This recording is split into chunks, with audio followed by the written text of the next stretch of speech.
Magandang araw po, welcome po sa aking channel, Noob9 TV. Patalasasan po, meron po ba kayong mga properties na napapabayaan or non-performing assets? Plan nyo ibenta, pero wala kayong oras sa pagbenta nito.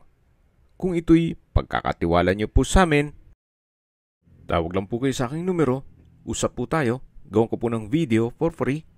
Yes, libre po, wala po kayong babayaran. Tutulungan pa namin kayong mabenta ang inyong property. Kami na po bala sa marketing, sa boosting or paid ads. Even sa tripping, hindi na po kayo mapapagod sa pag-entertain ng mga buyers. Kami na po bala sa lahat. Tawag lang po kayo. Hanap nyo po ba isang income generating na property? Especially dito sa Tagaytay? Well, ito na po yung hinahanap nyo. Ito pong bagong video presentation natin ay isang condominium unit na kumpleto po ang amenities. Gaya nitong clubhouse, swimming pool, may lobby, sky lounge, function room, children's play area, jogging path, basketball court.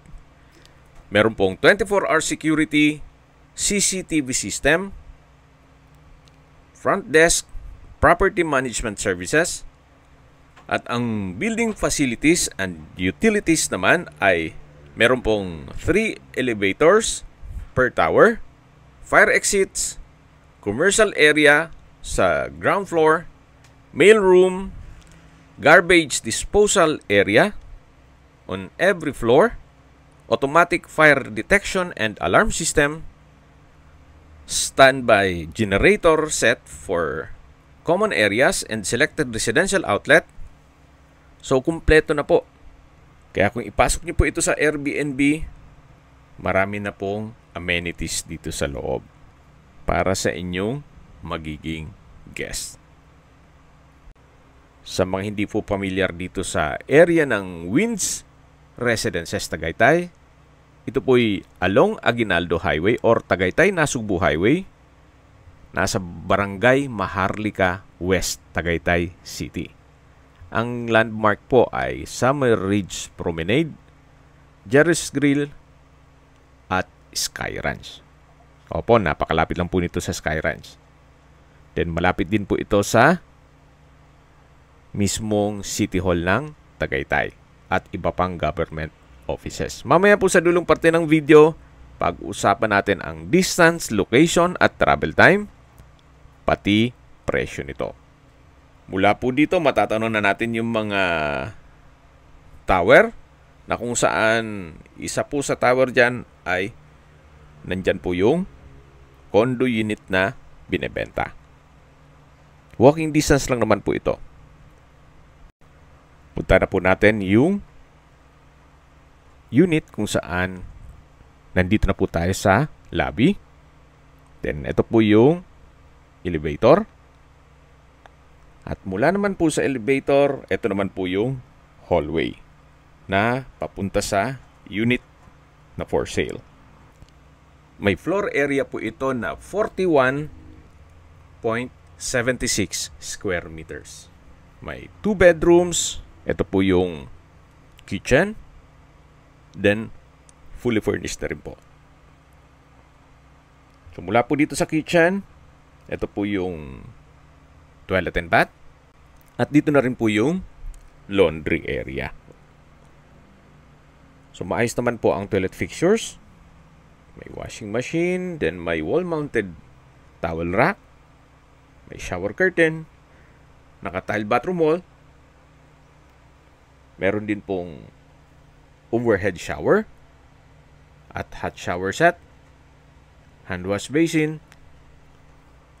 wall-mounted vanity mirror. Malaki naman po ang espasyo nito. Kahit nandyan na po yung washing machine. Yan po yung overhead shower, then hot shower set. So, ito po yung toilet and bath na kung saan dyan na rin po yung laundry area. So, check natin yung ibang parte nitong condo.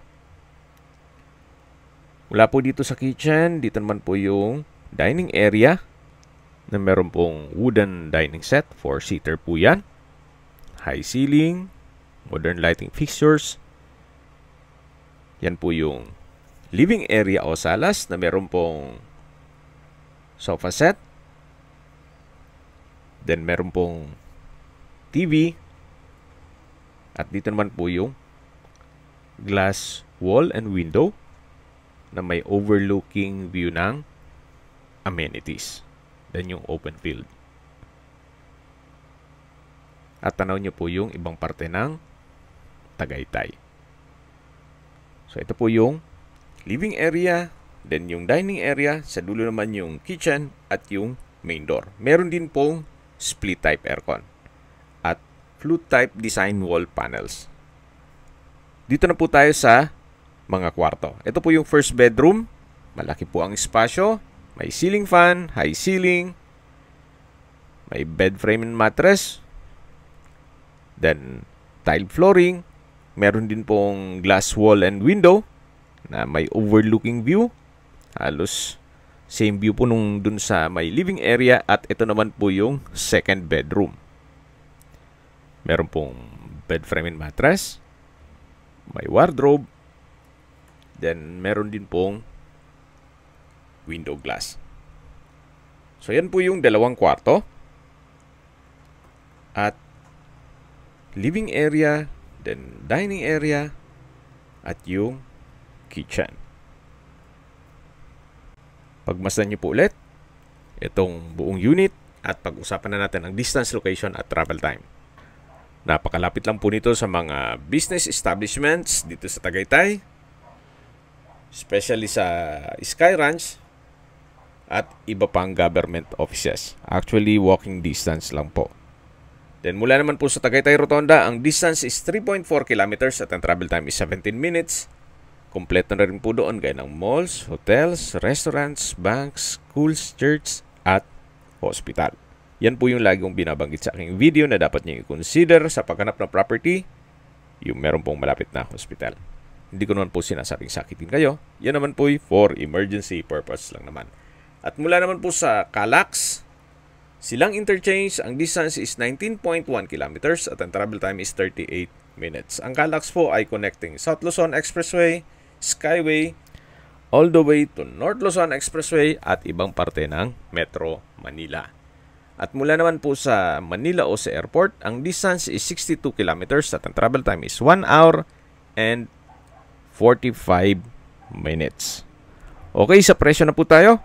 Binebenta po ito ni owner sa halagang 7.5 million pesos net. Ibig pong sabihin, si buyer na po ang sasagot sa lahat ng taxes at expenses with regard to documentation.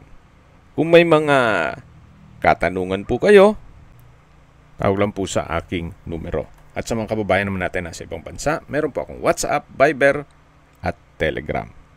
Same number lang po, 0917-316-3399. Sa mga nagtatanong naman po ng aming Facebook, meron po aming Facebook page na Nov9TV at Facebook Real Video. Meron din pong TikTok at Instagram. May ibang YouTube channel po kami, the Nov9TV channel, Nov9TV Listings,